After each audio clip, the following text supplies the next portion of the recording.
Kite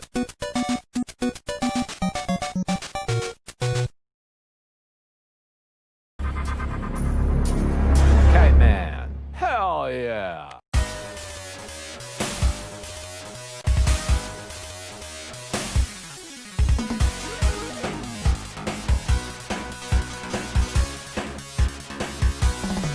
Will to be damn it!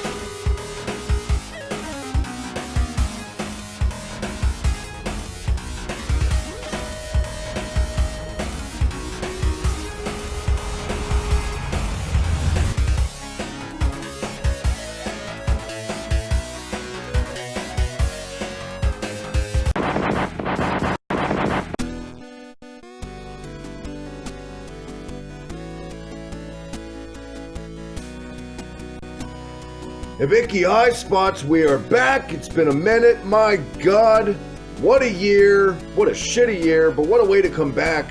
Most of you guys know this guy is one half of a Major League podcast of their own, our official MLW podcast on the channel, but this time, we're not doing that. We're not doing that. We're just shooting the shit. First podcast back in the saddle again. Kite Man, TJ, Lawmance, whatever you want to call him. What's going on, man? You're literally the second person to ever do this in-house. The only other person to ever do this with me is my actual brother. So you are the second person in 5 years, 6 years, whatever, to do this in-house, face-to-face. What's going on? Welcome back. Where can everyone catch you? And all that good shit. Well, I used to be Gizmo Duck. That's true. Remember that. Then I changed up to Kite Man. And, yeah, I'm fucking... Oh, let's throw back. You can get my Facebook and you can get my Instagram. Yeah, I've heard that. Private. Because you can't get them. No, where get them? Where can everyone catch you on Twitter, though? At Lawmance _. See me as Kite Man. Whatever. What are we talking about tonight? Whatever we want, whatever the fuck we want, because all the crazy roads this year have led us to here. It really has. It's all been fucking a bunch of crazy ass shit. Yep. It's been you going here and there, and you've been in Louisiana for the past several months. I've been on more planes than Ric Flair in '86 this year. I feel like. You have. I feel like Nature Boy. Yeah. Doing the thing. You are the Nature Boy, Travis. Yeah. I'm the top draw of this channel, my own channel. As always on Twitter, the Hibiki TMD. But yeah, I mean, we don't have a format, we don't have a script, we don't have any of that shit. We're just gonna shoot the shit. It's good to be back with you guys. Gonna have all the podcasts back up and running after the first of the year, officially like the way they used to be, and some new surprises. But before we get into any of that, man, you have been a busy boy on Twitter. You have joined. It's called WEW. For those who don't know, it's one of these like fantasy wrestling leagues where you cut promos and win belts. So it's a fun little side thing to do. It is fun. These E-Fed things. I mean, they're fun to do. It's you just kind of like, I don't know, like what's the fucking word? I can't even think of the fucking word. But you just an escape. An escape. It's an escape. And you cut promos and you have fun with them, and you just you do whatever. Do your thing. And like with all things, people take that shit way too seriously sometimes. Oh, they do. They really do. Speaking of taking things way too seriously, let's get adversaries. Let's start with the wrestling world first. My God, AEW fans. Just when I think they can't get any worse, the last time I talked about AEW in here, it's been at least 5 or 6 months. I've fallen off, man. You and me talk about it almost every day. We bring up AEW. I just can't do it. I've tried, and it's not like I've been biased about it. It just comes off like a parody promotion. Well, we tried it a few weeks ago. We tried to watch AEW, and I just sat there and like shadowing it. We made the mistake of doing it immediately following MLW, though. That's true. Which is the best thing going today. I agree. But even MLW, I'm just not into wrestling that much anymore. I want to get back into it. And I think MLW is the only thing that will get me back into wrestling. Yeah. But I have to like commit myself and commit the time to do it. And right now it's like, I don't really fucking want to, you know? Well, for a lot of wind has been taken out of the pro wrestling sales, the business in general this year with the lack of fans, guys getting COVID, having to go away, reshuffling the deck with booking across all companies. You think that's what it was for you? That was the start of it, the lack of fans and the weirdness at first when nobody had any fans and they filtered them in. Now we got fans on fucking tablets in the crowd. It's just a weird, fucking unprecedented time. No, for me, that's not what turned me off of it. The storylines? No, not even the storylines. What turned me off of it is the complete divisive nature of people on Twitter That's what I was waiting on. about WWE and AEW and all this shit. It's like, just fucking have fun with all of it. Why does it have to be a goddamn contest? Exactly. Why does it have to be, oh, I'm better than you? Just fucking enjoy what you have. Yeah. The fans on Twitter, they make wrestling not fun anymore. I say it all the time. I think the problem is they treat these companies like they're sports teams. You know what I mean? Yeah. My fandom for wrestling, my nerdiness goes back farther than you, but you were just like me in the Attitude Era. We were in the cusp of it. We tried to watch it all because we just liked we liked wrestling. Obviously, we liked more promotions than the others. But I never remember a time in the Attitude Era, one time, and I was like, fuck WCW. Fuck WWE. Like, I didn't have brand loyalty to that extreme that I see every day on Twitter, and it's crazy. You know, I just don't get it. Well, brand loyalty is stupid when it comes to wrestling, to be honest. Unless you're employed. Unless you're employed Yeah, there. unless you get signed the paycheck by AEW. Then I get it. It's supposed to be just have fun, watch fucking wrestling. Yeah. And I get it. Who cares which one you like more? Yeah. And don't fucking belittle and talk shit about someone if they like something better than something else. It's stupid. I hate the fucking Young Bucks. Yeah. Do I go on these AEW fucking Twitter accounts and just talk shit about the Young Bucks? No. You don't boycott AEW because you don't like the Young Bucks. You let those people like what they want, and you stay over here and like what you want. That's how it should be. And don't get us wrong. I mean, you and I, Raw and SmackDown fucking suck for the most part. It's not like we're pro WWE cultists or any of that shit. No, we're not at all. Man, Raw is a chore. I can't remember the last time I watched a Raw the whole way through and was intrigued, captivated, because this is not happening. SmackDown's gotten a little bit better, but we were just talking about this in our group chat on Twitter the other day. For me, I think what it is, I'm kind of with you. I get little spurts, like I peek in, now this shit with Kenny Omega, like dude going across all promotions. That's a little interesting. We'll see where it goes. For me, it was just years and years and years of squandering NXT call-ups and doing nothing with them. Yeah. You know what I mean? It started with like the Ascension and Neville and shit like that. And to see him like waste guys like Aleister Black and fucking Sammy, and finally, and that's the thing, when they decide to do something with these guys, it's too little too late. You can't wait 4 years, to do something with Sami Zayn and then expect people to give a shit. No, I mean, the interest is worn off by then. Yeah, exactly. And I think that's what it is for me. There's no incentive to invest in their developmental program if they're just going to go with the same 3 fucking guys anyway. Now, they have made McIntyre a big star this year. I will give them the devil their due. They have done right by Drew McIntyre. They booked him strong. They haven't really put him in any silly shit. I don't know about this babyface team with Sheamus. I'm sure that's going to lead to a split and blah, blah, blah. I don't know. Roman Reigns, by the way. Wait, he's like a baby face with Sheamus now? Yeah, I saw Sheamus and Drew are a tag team I saw on this past week's Raw. Why? I have no fucking clue. Because I think last week, wasn't Sheamus throwing piss on Jeff Hardy a couple months ago, like the ultimate heel? I know, because let's cheer him. Because they're both Scottish, so let's just put the Scottish people together. Yeah. One thing, we, like I said, there's been a sabbatical at a pie, but had no chance to talk about this. So, what a breath of fresh air Roman Reigns has been, though. Out of any guys, I mean, you talk about. I mean, it's cliche, but this is what they should have done fucking years ago. Oh, he's a great heel. He's absolutely amazing, and him and Paul Heyman. Fuck, dude. Who knew that would have been such a good pairing?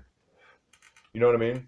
It makes sense, though, if you think about it, because he managed the Wild Samoans. Roman's dad was in the Wild Samoans. He spent time with them and all that shit. But no, I think Roman Reigns is knocking it out of the park, and I've enjoyed that. We're not just here to talk about wrestling. A lot of people don't know this. Possibly your biggest hobby and interest is comic books. I'm a big comic book guy. And the people who've been on this channel in the past many times have called me the, quote, Rain Man of wrestling and my wrestling knowledge. I ain't got shit on you in comics. I will say that flat out. I know some shit about comics, but you just take it to another level. Between you and Optic, Jesus Christ. No, I'm not that good. I'm not on your Rain Man level of wrestling of comic books with me. But at the same time, when you take it to comics, I didn't even know about like the War of Jokes and Riddles, that Tom King shit. I never read it, you know. That's recent stuff. I thought exactly, and I thought Kite Man was just made up for the Harley Quinn fucking TV. I didn't know that was actually just like Condiment King and the Harley Quinn TV series. But by the way, we highly recommend the Harley Quinn series. It's hilarious. And It is. We did not it's expect it fucking to be great. that good at all. It's fucking great. It's on HBO right now. Or, HBO DC? Max. It's on HBO Max. Oh, plug out to HBO Max. Send us some money. Hell yeah. Exactly. Hell, and James Gunn. Yeah, James Gunn. Hell yeah. Put me up as the new Kite Man. What was it when you were a kid that just drew you into comics? Oh fuck. Was it just the escape? I don't know. It was maybe a little bit of the escape. I love the art. I've always loved art. I've always loved to draw, and just seeing these fucking characters and trying to draw them. Yeah. I mean, here's a weird thing. When I was a kid, I was more with the art of the comic books, like the physical art of the comic books. And then as I grew older, it became more about the storylines and the reading of it. Yeah. But just a straight up drawing of it is what drew me into comic books at first. I think when I was a kid, I read comics totally different too. And I don't know if you did. So now when I read a comic book, I take my time, panel by panel. I appreciate all the art put into every panel. I look at the details. In my head, I'm reading it like it's a movie playing out. Now, when I'm a kid, I'm rushing through reading it. Or dare I say, even on certain panels when I was, especially in Marvel comics, when they'd have like a fucking page of text, I wouldn't even bother as a kid. Yeah. Because what kid wants, that reminds you of school. You know what I mean? Well, even as an adult, when you open a comic book and it's the first thing you see is like just a fucking Just a flood of text. It's like, Yeah. oh shit, So this here is we gonna be a go. chore. Yeah. And there's certain writers that do that, and there's certain writers that don't do that. But at the same time, you get through it, you read it, you have fun with it. Yeah. And I'll always love comics, man. And it's always kind of been weird to me how people rag on adults more for being in a comic book. Well, they're tailor-made for kids. I feel like comics, they're actually catered more towards adults. It goes back to what I say about taking the time to invest in the detail in a panel. Well, they grew. Exactly. They grew. Yeah, back in the 90s, it might have been more tailored for kids. Yeah. A little bit. Or horny teens with all the tits. Or horny teens. Yeah. Hey, LIFO. But the whole thing with comic books is like back in the 90s, the people who started reading them continued reading them. Yeah. So they had to get older with the people. Kind of like wrestling. Not as in-depth. Kind of like wrestling. Not near as convoluted as comics lore. Jesus Christ. Oh, god damn. I think that of all things has been the biggest thing for me. Not that I didn't want to keep up, but just like it was staggering, quite frankly, because there's so many multiverses and universes, new 52s and fucking Flashpoints and Spider Clone Saga. It's staggering. It's hard to keep up with. Imagine like being our age now and it's like, oh, I want to get into comics. I don't know shit about comics. Imagine that. Where the fuck do you start? You can't. Where would you start? Silver Age? Golden Age? I mean, you had to start with like the fucking Silver Age. Yeah, just to get a straight canon. I mean, and to do that, you have to be a fucking comic book fucking fanatic just to be able to do that and read all that shit. Because there's so much shit. It's safe to say there's no way a human being could read every comic ever made. Ever. Oh. It's impossible. I mean, they could. But maybe that's their entire fucking life. They'd have to starve themselves, never have sex, fucking quit their job. Exactly. All that shit. Yeah, it's staggering, and I think, but I still love comics. For me, we talked about it a lot. It's never on air. I love Image comics. Mm-hmm. You know, you get sick of me talking about fucking Image and Valiant. It was just, man, they were just the coolest characters I ever saw when I was a kid because they were so different. You know what I mean? They were so 90s. They were. A lot of the stories haven't aged the best with Image, but some have. I feel like, especially like the Shadowhawk storyline, where the dude has AIDS, and he's kind of like on borrowed time. See, that was like before its time. Yeah, It was ahead of its time. Yeah. Anyway, yeah. Trying to see. I'll do this. Who is your all-time favorite writer in comics? We'll go from there. And that's tough, putting you on the spot. Fuck, But man. you're on Hibiki Highspots. I put people on the spot, man. I know it's tough to cast some of your favorites off the island. I'm gonna have All right, to top say, three. Is that easier? No, that's not even easier. I'm gonna say Chris Claremont.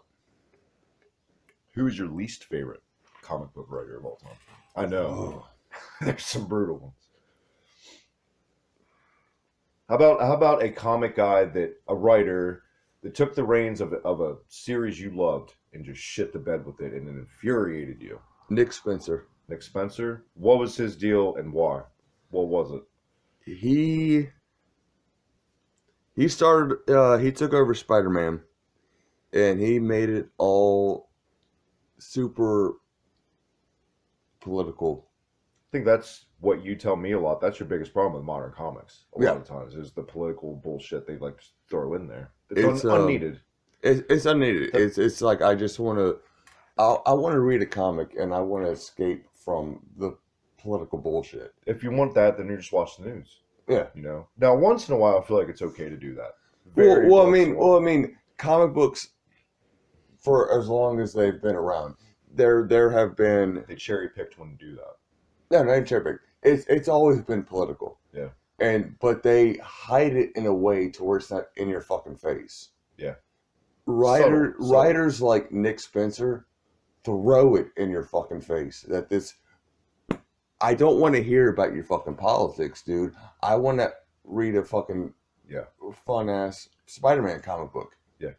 And you hide it in there. I get what you're saying. I completely get it. But I don't need it shoehorned. I don't need it shoved in my fucking face. Yeah. How did you feel about old comic stories from the past? Like one that comes to mind is like Speedy and his drug addiction. How did you feel when comics went there? Was that too much? Or do you feel like it was the right time and it was actually a good message concerning the 80s and drugs and no, the whole Speedy being addicted to like drugs and the Green Lantern and Green Arrow finding out about it. I think it was a good time for it. I think that was a good time to start to address some of that shit. Yeah. Yeah, because you had to keep up with the times. I'm with you. I feel like it was the perfect balance of subtlety and enough PSA awareness type shit. But no, I totally agree. When they're just shoving it down your throat, it's too much and it's unneeded. I know one of the recent things to come out was the for one, the Black Panther cover of Spawn, the tribute. Mm-hmm. That was cool. The latest newer comic release that came out recently that you have in fact read, The Three Jokers. Let's talk about that a little bit. Did it live up to the hype? Did it meet your expectations? Was it under your expectations? What did you think? I just wonder how it fits into the continuity of the rest of DC. It was a great fucking story. It was awesome. But I just wonder how it fits with everything else. Yeah. If it does at all, or if it's something that's like outside. It's like a one-off or something. No, that's definitely been probably the biggest buzz in the comic industry is that release this year, I would say, right? I mean, I don't want to like spoil shit for anybody. Oh, spoiler alert. Skip ahead 5 minutes. There you go. Well, I don't even know. All right, so there was three Jokers, apparently. There's the original Joker, and then there was the original Joker that made a new Joker, and then they made another Joker. And within the whole Batman universe, it was never the same Joker that was doing shit. There was one that was like really lethal. There was one that was a comedian. And there was one that was just, what the fuck ever. Psychotic. Yeah. Well, they're all psychotic, I guess. It's hard to fucking explain. And that does kind of make you think now, well, if you go about, how many wrinkles does that put in a a lot of old stories. Like, was it this Joker or was it that Joker, right? You know? Because the only Joker I'm familiar with is the one that Alan Moore told us the backstory. The original Red Hood, and he had the wife, blah, blah, blah. Well, the biggest thing that you get from the end of the three Jokers is that Batman has always known who the Joker is. Yeah. Would you recommend the recent Three Jokers? Oh, I would definitely recommend it. I like That's right. If not for anything, it's a great Red Hood and Batgirl story. All right, fair enough. If you're out there, guys, check out Three Jokers. You got Kite Man's recommendation. That's another question I want to ask, and a lot of people probably on Twitter and on the channel wondered, why Kite Man? What was it about Kite Man? Obviously, he was hilarious in the show and stuff, but people don't realize the Ballad of Kite Man, goes past the Harley Quinn show. What was it about that character you decided to pick up the mantle and make him relevant? Basically, it was the fucking Harley Quinn show. Yeah. But, goddamn. For those who don't realize it, guys, if you're unaware, Kite Man is a supervillain in the DC universe who literally had a kite. He's not a supervillain. He's conflicted. He's like an F-level villain. Okay. No, but it was really just the Harley Quinn show that said, hey, no, I need to be Kite Man. He was funny as shit in it. And Tom King with this Batman series in the Ballad of Kite Man, which was part of the War of Jokes and Riddles. They gave that dude a tragic fucking backstory. It's up there with Bruce Wayne's in a way, right? Oh, fuck, even worse. Worse. Do tell. Oh, even worse. So in the War of Jokes and Riddles, what it ultimately comes down to is that the Riddler was trying to get Joker to laugh again because the Joker didn't find humor in anything. Yeah. So,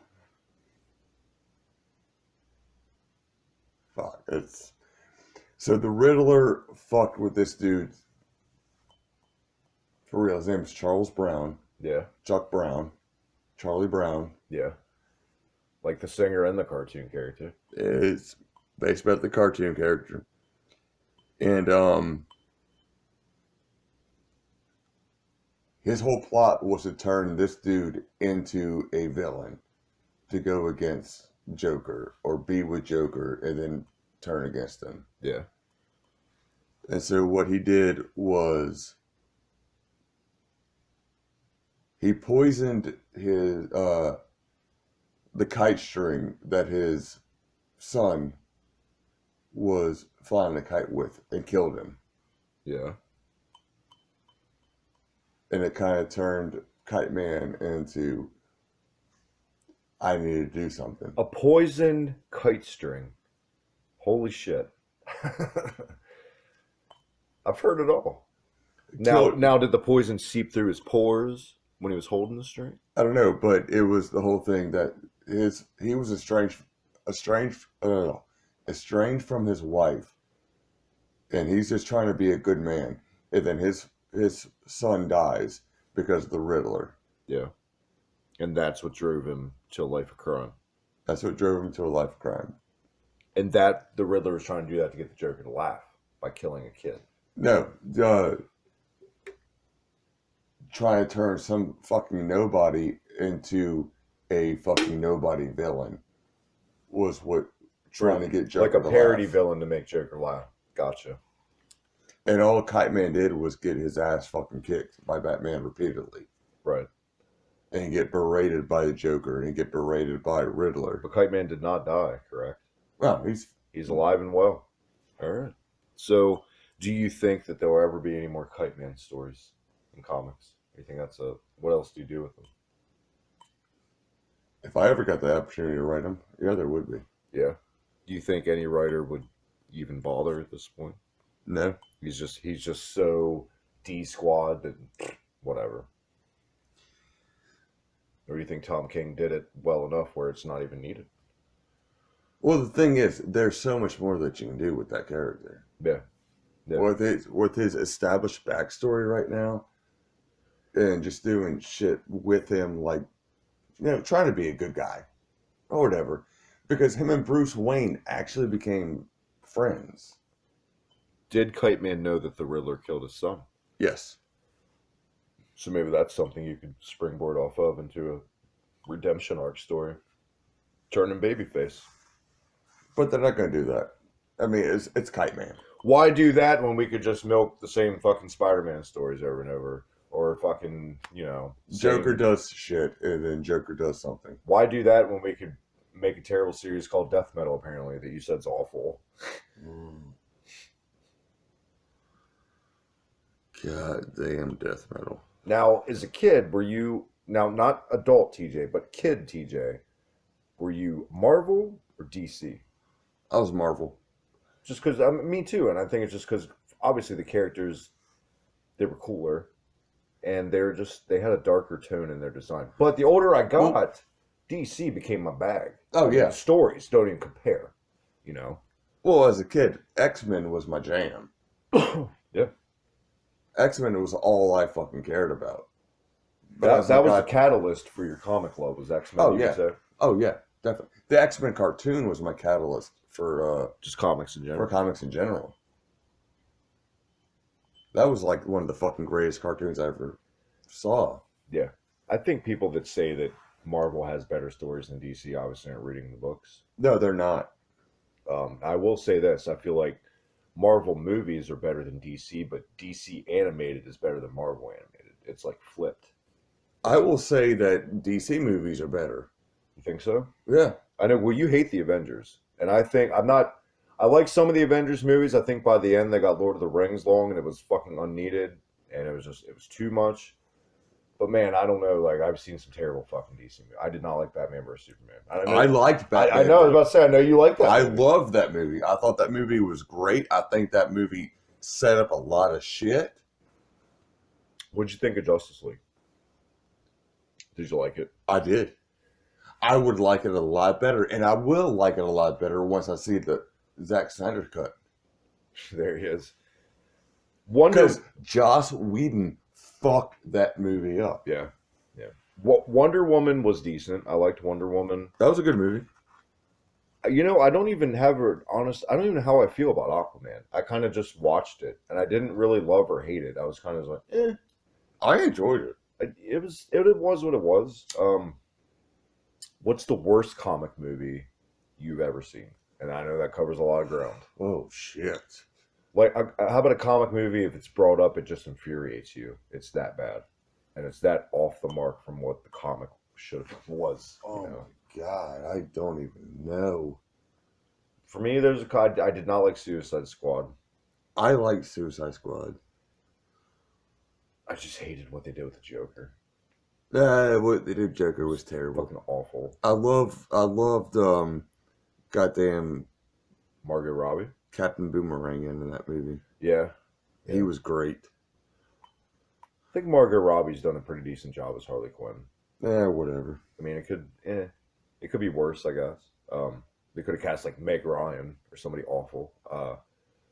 Man, the worst comic movie I've ever seen, Jesus Christ, maybe Steel with Shaq.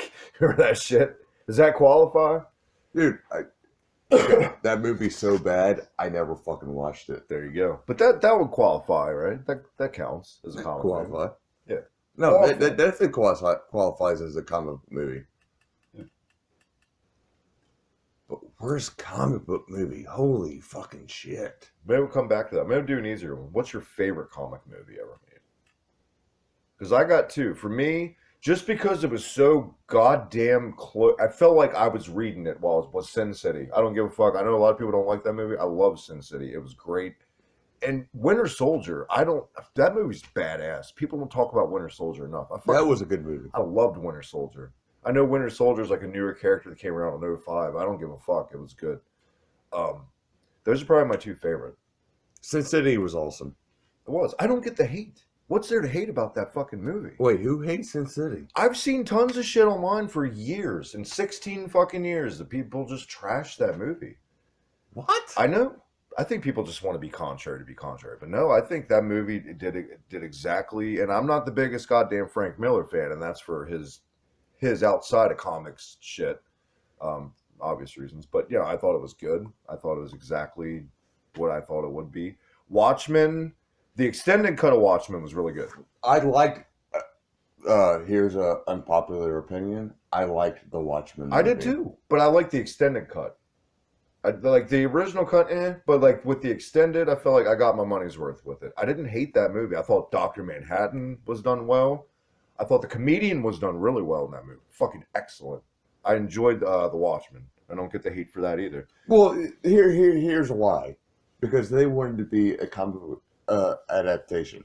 You can't have in a big blockbuster movie all of a sudden some fucking alien tentacle guy come and destroy the world. I mean, you could, but you gotta. It's touch and go. Making that work. That would shit the bed with the whole fucking movie. It's a lot to cram in. Yeah. You need a sequel. So you need to do something with it where, Ozymandias and Dr. Manhattan fucking blew up the fucking New York City. Yeah. No, we like The Watchmen, so if you don't, I don't know. I think people are just too picky. What I think for me, the key to going into a comic movie, you can't go into a comic movie thinking it's going to be an exact adaptation of what I read. You got to look at it as it's an alternate universe. That's exactly what I was about to say. And I think with the X-Men movies especially, that's what people aren't doing. And trust me, there's some shitty X-Men movies. I fucking hated Anna Paquin as Rogue. It's awful. One of the worst castings in the history of Hollywood.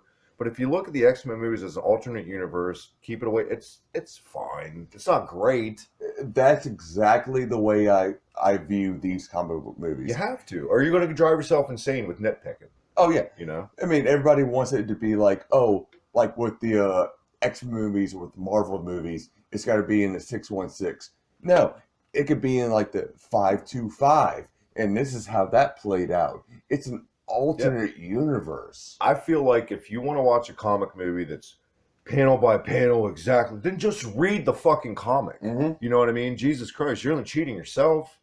But yeah, I feel like that's the way. That's how you got to look at comic movies at the end of the day. Watch the movie. Read the comic. Yeah, you get double bang for your buck. And a bad movie's a bad movie. It is what it is, whether it's comics or not. Yeah. I don't know. I think people take that shit a little bit too seriously. Oh, they do. An understatement. They do. I mean, I used to be like that and being like, oh, it's not exactly the comic book. But then I went and... You caught yourself. I went and redid my brain and be like, it's an alternate universe. You did what more people should do. I'm making myself miserable watching this shit. I'm doing it to myself, which is what fucking wrestling fans do, what fucking video games fans do. For one, there's so much wrestling, past and present, that you can watch with the network. There's so many goddamn Okay, Cyberpunk released today. Let's say that Cyberpunk fucking sucks, and it's not for you. It's not the end of the world. You know why? Because you can go play 4 billion other fucking games that you like. There's a lot of shit out there. You don't like fucking NXT? Okay, don't bitch about it. Watch 50 other fucking wrestling promotions on right now. Because I guarantee you, you're going to find one you like. You know what I mean? There's something for everybody out there. That's how I see it. Same with music. Same with all forms of entertainment. That's the way people are nowadays. It's a moot fucking point. And I think social media, the best thing to happen with social media is it's giving everybody a voice. The worst thing to happen with social media, it's giving everybody a fucking voice. Everybody's Siskel and Ebert now. Everybody's, I want it this way, and this way. In the 90s and the 80s, we took what we got and we sucked it up. Batman and Robin was one of the worst fucking movies I've ever seen. Yeah. But it was kind of cool to see Bane and Mr. Freeze on the screen finally. Oh, it's cool to see Bane and Mr. Freeze. For about 30 seconds. It was like, it was it was cool to see Robin on the fucking screen. Batman Forever, I was so hyped as a kid to see Robin finally. I thought Chris O'Donnell was badass when I was a kid. Oh, so did I. But now, That's fucking garbage. But no, you guys do it to yourselves. I hate to tell you, you all do it to yourselves. Just enjoy what you get. Yeah. We have to sneak peek for possible future podcasts with you and Optic comic podcast next year. There's a little teaser. We might.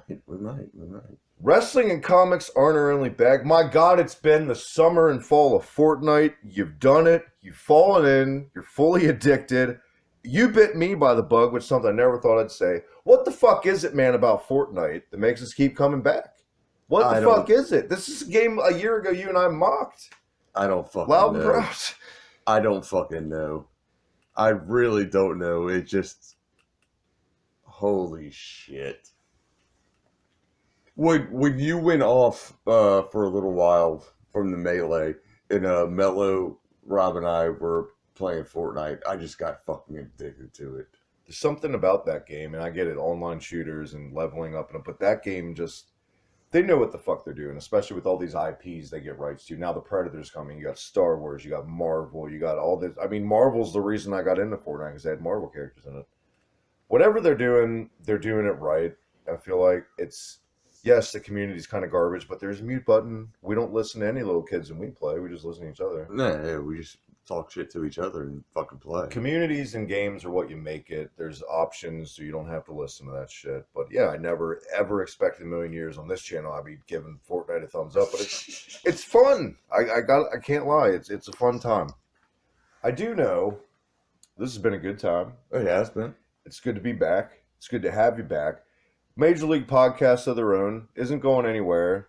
The other shows on the channel aren't going anywhere. Just a little sabbatical this year because MLW is on the relaunch now. For one, we're back in business for that. Look for new episodes of Major League podcasts of their own coming in the new year. Any parting words before we go? I mean, no, hell yeah. MLW is coming back. They're doing some fun stuff. You know, I got 2 tickets to when they come back to Dallas. I thought you were going to say 2 tickets to Paradise. Well, it is 2 tickets. I can't fucking talk. It is 2 tickets to Paradise because when they come back to Dallas, you and me are going to be front row at the MLW show in Dallas. You're going to make fun of Holiday's tan. I will jump the gate and